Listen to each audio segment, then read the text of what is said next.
Hey everyone, welcome to another $1,000 strap search. I've got my $1,000 in singles here and I'm about to show you what I found. But before I do, let's talk about this week's tip.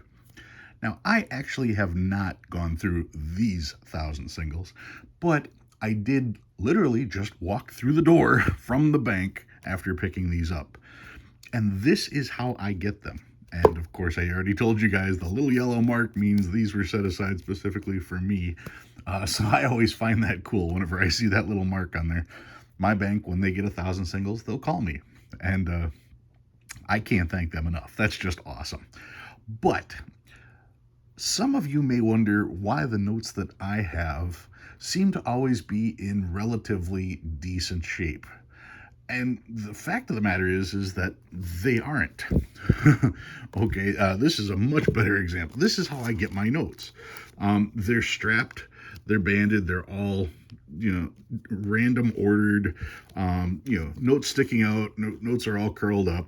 You can see the rubber band squeezing these together, doing more damage to the notes. This is how I get my notes. This is not how I sort my notes. Once I get these notes, the first thing I'm going to do is I'm going to take off these rubber bands so that we don't get permanent creases. Now you'll see when I look at these sideways, they do bow. They bow on this side as well. And if you look real close, you can see the marks along the side where the rubber band folded paper. You can probably see it on this side as well. So you want to get the rubber bands off of there as soon as possible. You don't know how long they've been on there. The longer they're there, the more permanent damage they're going to make.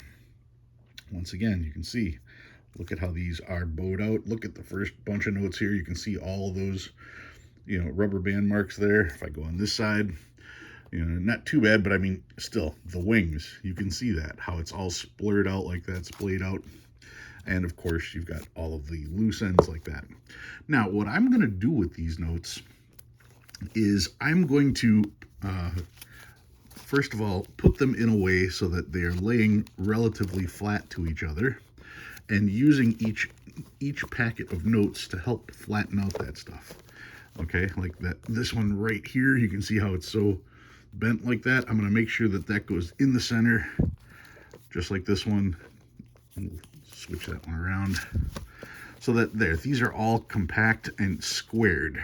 Okay, now once they're like that, I'm then going to put them under a book for about 24 hours, and that's going to flatten them all out. Now, quite seriously, every time I get notes, this is how they come to me. Okay, and let me just reach over here for a quick second and show you. After I'm done with them, this is how I send them back. And you can see, yeah, they're not perfect, but all of these notes are faced. If I was to go through them and just flip through them like so, all of them are in the same order. And they aren't splayed out. I've unfolded all the corners.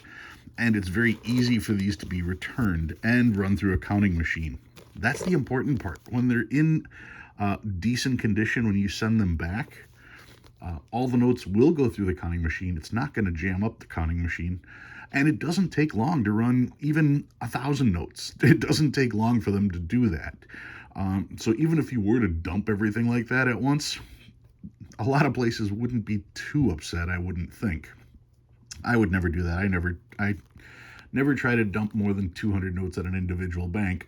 But I also do that because I want to be able to get around to other banks as well to see if anybody saved anything cool for me.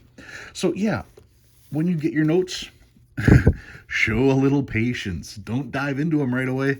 Put them under a book, get them pressed, so that when you do go through them, you aren't trying to figure out how to put a note like this into a sleeve. All of your notes will be much tighter, much crisper, much flatter, much easier to look at, and your returns will also be much easier to deal with. All right, those are going to go under a book. Let's take a look at what I found this week. What do I have? Starting off with a birthday note, 1978, the 25th of October. Another birthday note from 1959. This one's June 23rd. This is a trinary, zeros, fours, and sixes. Just the 1 0 in there, otherwise it could have been a binary. Ones, fours, and nines on this one. Also, once again, a lonely one, otherwise it would have also been a binary. 2s, 4s, and 8s. And quads. This one is quad 1s. Here's quad 4s, starting with a 5th 4. That 7 looks kind of funny. It's just dirt. Okay. Looks like it's really long, but it's not. It's just dirt. Quad 4s again. Quad 4s again. Not quite as nice on this particular note. Quad 8s with a 5th. And stars. 2017 star, 2017A, I should say. Always checking the stars to see if there is a filled star or not. 2017, I always like seeing a couple zeros. It always leads me to believe that there's potential for that to be a rare. Not all low numbers are rare, but most rares are low numbers. Yep, once again, checking to make sure that there's not a filled star. 2017. Another 2017. 2013, and it's a B, potential for it to be a doubled note. Another 2013 B. And another 2013 B. 2009 star note. And another 2009. So a couple older star notes in this particular find. Then we get to the older notes that I saved. 2001. 1999.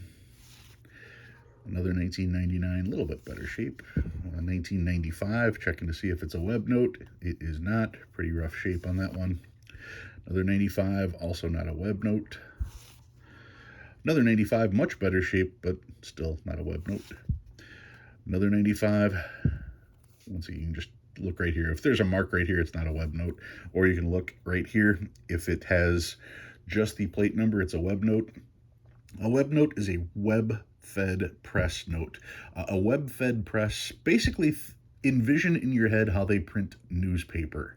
And that huge contraption with one continuous roll of paper, that is a web-fed press. And they did an experiment trying to print money using that type of presses, and it didn't go well. But they did it for 1988A, 1993, and 1995. So occasionally you can find those notes there. Here's an 88A with a counter stamp. And a counter stamp, that's just when a bank has their strap and then they put their stamp on it. My bank doesn't stamp them. They just handwrite whatever it is on there. But most banks will stamp the strap. And that happens when they miss. So that's the counter stamp right there. Then I found a 1963B bar note in really nice shape. It's a Chicago note, which is too bad. Any of the other ones would have been a lot better in this condition because I'm sure I've got a really nice Chicago. But a 63B bar note, really good shape. And the oldest note, a 1963A, also from Chicago, which is kind of a bummer. Those are the most common notes that I find in my area, so probably don't need it, but I still will check anyway. All right, so what did I bring out this week? Well, this week, I brought out one of my Confederate notes, one of my newer purchases. This is an 1862 $100 bill from the Confederate States of America. This one is actually one of the top 100 notes of all time. It is number 27 on that list. It is the locomotive note. And as you can see here in the picture, it does have the train, which is interesting because they have a ship in the distance. So it's just an interesting view seeing a train and a ship in the same picture. Now, there are two different versions of this note. Before I get to that, let's take a peek at this note in and of itself. Confederate notes Confederate notes were hand-numbered. You can see the serial number is handwritten. What is that, 35719? That's what it looks like, 35719. They were also hand-signed. And if you look real close, you will see how the ink is oxidizing on this. It's starting to rust and starting to break apart on the edges. So that's one of the ways you can tell it's real. The fact that there was a different ink used for both signatures and a third type of ink for the number lets you know that 3 different people, at minimum, handled this note during the printing process. Now, if we read the fine print on this note, it says, 6 months after the ratification of a treaty of peace between the Confederate States and the United States, the Confederate States of America will pay $100 to the bearer with interest at 2 cents per day, in Richmond, Virginia. Okay, so this is an interest-bearing note, is what this is. And what's interesting is they don't have anything on the back of this particular note, but it does flat out say 2 cents per day. Well, the question then becomes, how do you know how many days? Well, they did sign this one August 19th, 1862, so that is the starting point. And when you went to collect the interest, they would write on the back when and where the interest was actually paid, so that they would know, okay, interest on this note was paid. The next time someone would bring it in to collect the interest, they would figure out from the previous date how much interest was due. So that alone is pretty cool. Now, what I was going to say is there are two different versions of this particular train. There's C39, C40. This is C40, which has the diffused steam.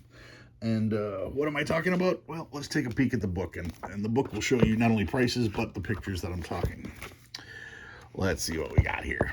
Okay. Right here is the note that I have. This one, you can see C40 as above, but white steam is not visible emerging from the stack. And am I going to be able to slide this down? Yes. Okay. Right there. You see that bright white thing sticking straight up? That is not here. This is the steam rising straight up right there. And the steam is diffused. That's the difference in these two notes. This one always had a darker print. This one always had a lighter print.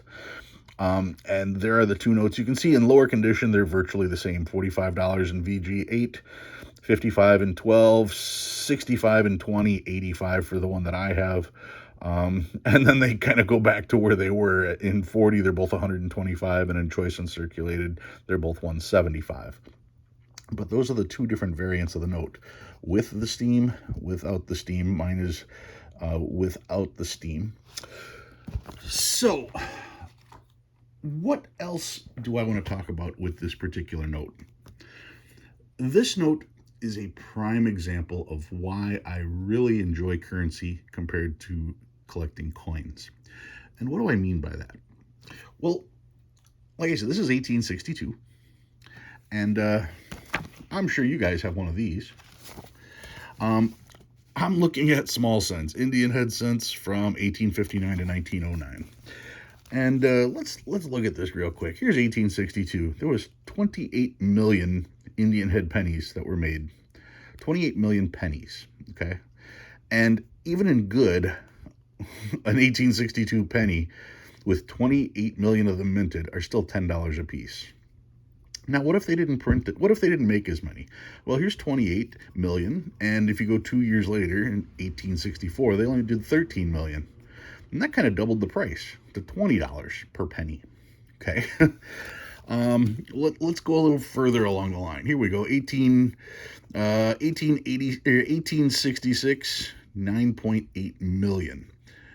And those are worth about $50 per, with 9.8 million. Now the question is, how many of those are still around? I'm going to guess probably quite a few. Especially since they're starting off in good 4 for conditions. Then they go to VG8, then 12, 20, and so on down the line. Okay. Now, this book pretty much shows that people will collect coins in G4 because that's where the price list starts. And even then, when you start moving up the chain, you've got 40, 50, 70. Actually, that's probably not even fair. Let's go back down here. 10, 15, 20, 30, 50, based on the conditions. Why am I showing you coins from 1864? The reason is because this was $10 at 28 million. This was $50 at 9.8 million. Okay. The total print run on this note was 490,000. Now they did have the 2 separate engravings. Each of those print runs were 490,000. That means there is less than 1 million of these printed back then. And it's a $100 note. It's not a penny. There still are thousands of these around. Okay. And the value on this starts at 45 bucks. Would you explain to me how something that had a print run of 490,000 170 years ago is only worth $45 today? I have no explanation. None. No explanation for that at all. When you look at the coins of the time, where there were 20 times the amount of coins printed, which coins last much longer than paper. I don't have to tell you guys that. 20 times the amount of coins for the same price. And that's in horrid condition for a coin. I don't have to explain to you guys what G4 is for a coin. So if you have a horrible condition coin, when they print 20 times, that's worth $40. Or something when brand new there was only 490,000 of, yeah, this is $45. If you can explain how that makes sense, then you'll understand why I collect paper money and not coins. Paper money, even as common as it may seem, is extremely rare. So when you find extremely rare bills like this that are extremely cheap, I think that would be a good thing to pick up and put away, because let's face it, every day someone that collects coins sees one of these videos and becomes interested in currency, which means there are more currency collectors all the time, and there aren't more of these notes. So when demand starts to go up, so do prices. All right, guys, that's what I've got for you this week. My 1862 $100 Confederate States of America note. If you learned anything new this week, go ahead and hit that like button. If you like what you see and you want to see more, please subscribe. I'd love reading all your comments. Guys, thank you very much for watching. I'll see you next week.